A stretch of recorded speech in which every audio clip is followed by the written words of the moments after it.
ఎప్పుడైతే లక్ష్మి ఇంట్లో నుంచి వెళ్ళిపోతుందో విహారి మాత్రం పచ్చి తాగుపోతైతాడు. లక్ష్మిని తలుచుకుంటూ బాధపడుతూ విహారి తాగుడులలో దిగిపోతాడు. ఎవరు చెప్పినా కూడా వినిపించుకోడు. మరోవైపు సహస్ర మాత్రం ఎలాగైనా విహార్ని తన వైపు లొంగ తీసుకోవాలని పక్కాగా ప్లాన్ చేస్తూ ఉంటుంది. ఇక అలా మరోవైపు సహస్ర పద్మాక్షితో ఈ విధంగా అంటుంది. అమ్మ, ఇప్పుడు బావ వ్యవహారం చూస్తూ ఉంటే ఖచ్చితంగా ఆ లక్ష్మి గురించి బాగా ఆలోచిస్తున్నాడమ్మా. ఎలాగైనా సరే బావను నా వైపు తిప్పుకునే మార్గం ఇక నా దగ్గర అస్తనలాగా ఉపయోగించాల్సిందమ్మా. ఏం మాట్లాడుతున్న సహస్ర? అవునమ్మా, ఆ రోజు లక్ష్మి గురించి నా వైపు గొడవ పడ్డాడు. అంతేకాకుండా ప్రతి ఒక్క ఆధారాన్ని వదిలిపెట్టకుండా అది వీడియో రికార్డ్ చేస్తున్నాను. అంటే ఒక భార్య స్థానంలో ఉంటేనే కదా ఇవన్నీ జరుగుతూ ఉంటాయి. దాని ప్రకారంగా లక్ష్మీ బండారం ఒకవేళ బావ బయట పెట్టినా ఆ సమయంలో ఈ ఆధారాలని బయట పెట్టచ్చు. నన్ను పెళ్లి చేసుకొని ఆ లక్ష్మిని అక్రమ సంబంధం కింద ఉంచుకున్నాడని ఒక పిటిషన్ వేస్తే చాలు. అప్పుడు బావ కక్కలేక మింగలేక నా కొంగు పట్టుకొని తిరుగుతాడమ్మా. ఏమంటున్నావు సహస్ర? అవునమ్మా, ప్రతి ఒక్క గొడవలలో ఆ లక్ష్మి పేరు తలుచుకుంటూ బాధపడుతున్న బావను రెచ్చగొడుతూనే ఉంటాను.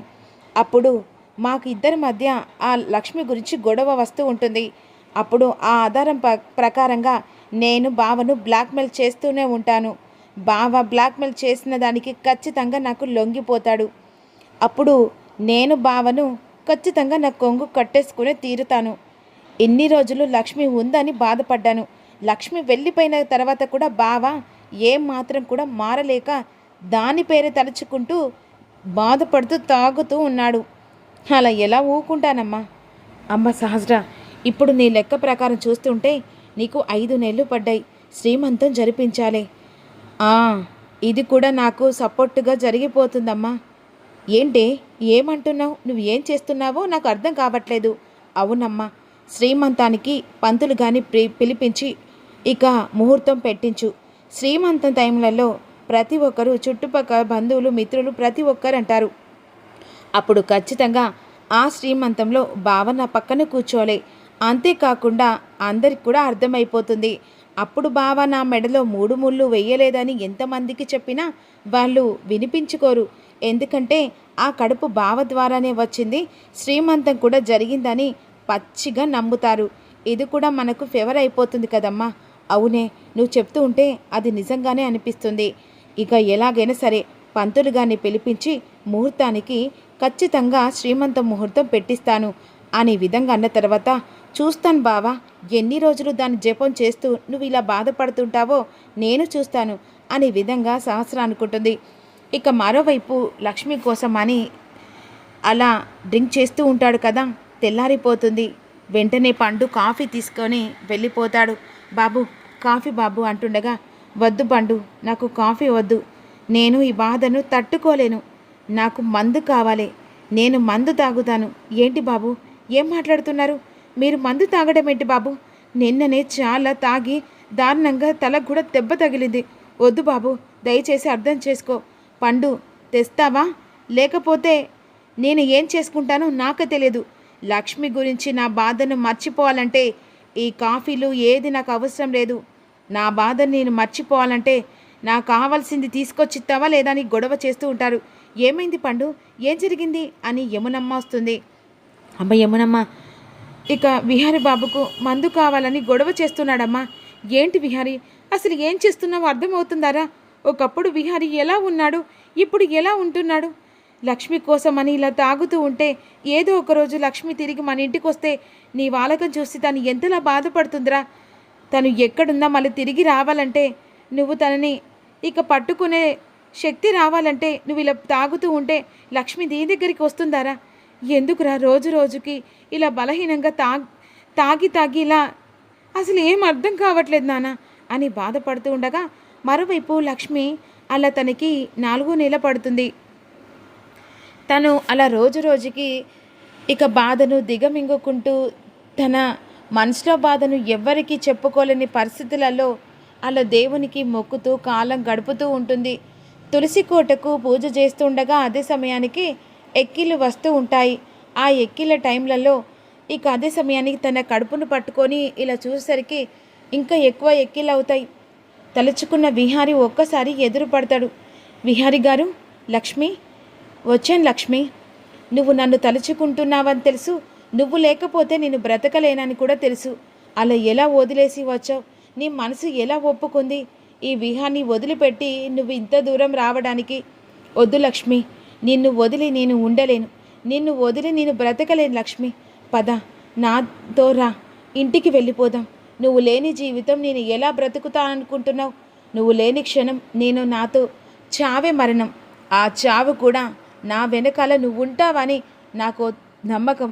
అలాంటి విహాన్ని వదిలిపెట్టి ఇలా వదిలేసి వచ్చినందుకు నీ మనస్సాక్షి ఒక్కసారి అడుగు. విహాన్ని వదిలిపెట్టి వస్తే విహారి తట్టుకోగలరని. వద్దు లక్ష్మి, నువ్వు లేకపోతే నేను బ్రతకలేను, చచ్చిపోతాను. వద్దు వద్దు, అలా మాట్లాడకండి, అలా మాట్లాడకండి. ఏమైందమ్మా? ఏం జరిగింది? ఎక్కిళ్ళు వస్తానే మంచులు తీసుకొస్తే ఏం జరిగింది? ఏం జరిగింది బా అని ఈ విధంగా బామ్మ అడుగుతుంటుంది. బామ్మ, నువ్వా? ఇందాక వద్దు విహారీ అని ఏదో పేరు మాట్లాడావు, ఎవరమ్మా విహారీ అని అంటుండగా, బామ్మ, నీకు చెప్పే టైం వస్తే నిజంగానే నా మనసులో బాధని చెప్తాను బామ్మ, కానీ ఇక నేను చెప్పలేని పరిస్థితి. అది చెప్పినా కూడా నా బాధ పోదు. దయచేసి ఇక్కడికి వదిలే బామ్మ అని లోపలికి వెళ్తుంది. అసలు ఎందుకు బాధపడుతుంది, ఎవరి కోసం బాధపడుతుంది అని ఈ విధంగా బామ్మ అనుకుంటూ ఉంటుంది. తనలో గుండెలు పగిలేంత బాధ ఉంది.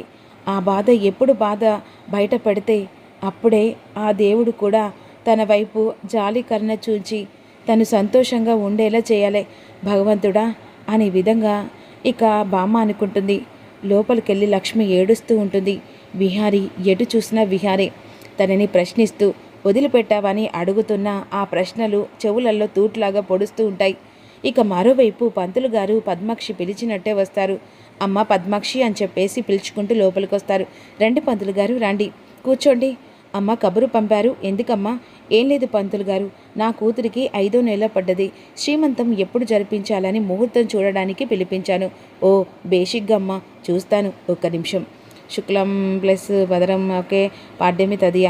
అమ్మ, ఇక వచ్చే శుక్రవారం రోజున తదియ అమ్మ, చాలా మంచి దినం. ఆ రోజు మీ అమ్మాయికి శ్రీమంతం జరిపిస్తే చాలా బాగుంటుంది. కడుపులో బిడ్డ కూడా ఇక చాలా చక్కగా పుడతాడమ్మా. సరే పంతులు గారు అని ఇక వెంటనే తనకి తాంబూలం ఇచ్చి పంపిస్తుంది. ఏంటి, ఏం జరుగుతుందక్క అని వసుధ వస్తుంది.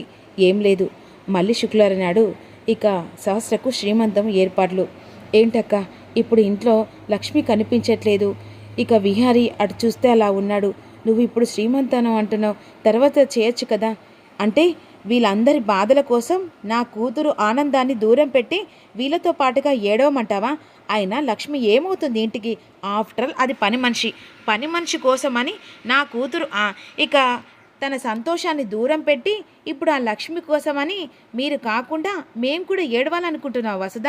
అలా అనట్లేదక్క, అలా అని ఎందుకు అనుకుంటున్నావు? లక్ష్మి లేకపోతే విహారీ పరిస్థితి చూస్తున్నావు కదా, అసలు వాడు ఎందుకు అలా అయ్యాడు? కనీసం నీకైనా అర్థమవుతుందా? తాళి కట్టిన భార్యను పక్కన పెట్టి ఇక కడుపుతో ఉన్న భార్యను పక్కన పెట్టి ఆ దెవ్వతో ఇంట్లో నుంచి వెళ్ళిపోయిందని ఇక తెగ బాధపడుతున్నాడే. అసలు వాణ్ణి ఏమని అర్థం చేసుకోవాలి? ఇదంతా పక్కన పెట్టు, విహారీ కూడా తాగడం బంద్ చేసి ఇక ఎలాగైనా సహస్ర శ్రీమంతం అందరూ సంతోషంగా ఉండాలి. ఆ లక్ష్మి పేరు ఇంట్లో వినిపిస్తే కనుక నేను ఎట్టి పరిస్థితిలో ఊరుకోను అని విధంగా ఇక పద్మాక్షి సహస్ర ఫంక్షన్కి అంటే శ్రీమంతానికి ఏర్పాట్లు చేస్తూనే ఉంటుంది. అలా టైం జరుగుతూ వస్తూ ఉంటుంది. శ్రీమంతం ఏర్పాట్లు జరుగుతుండగా విహారీ బయటికి వెళ్తుండగా, ఎక్కడికి వెళ్తున్నావు అని పద్మాక్షి అడుగుతుండగా, బయటికత్త, ఇక్కడ ఏం జరుగుతుందో కనీసం అర్థమవుతుందా? నీ భార్యను పట్టించుకోవా? ఈరోజు నీ భార్య శ్రీమంతం దగ్గరుండి అన్ని ఏర్పాట్లు చేయకపోను మళ్ళీ బయటికి ఎందుకు వెళ్తున్నావురా? అసలు సహస్ర శ్రీమంతం ఇప్పుడు చేయాల్సిన అవసరం ఏముంది? ఏంట్రా, నువ్వే దగ్గరుండి చూసుకోవాల్సిన పనిని ఇక ఎందుకు చేస్తున్నావని నిలదీస్తున్నావు? మాపో ఇంటికి వారసుడు వస్తున్నాడు, నీ వారసుడు వస్తున్నాడని చెప్పేసి సంతోషపడక ఇక ఏంట్రా, ఏం మాట్లాడుతున్నావు అత్త? అయినా సహస్ర కడుపులో బిడ్డకు నేను తండ్రని నీకు ఎవరు చెప్పారు అని విహారీ మాటలు విన్నా ఇక షాకింగ్గా అటు పద్మాక్షి సహస్ర చూస్తూ ఉంటారు. ఏం జరుగుతుందో తెలుసుకుందాం.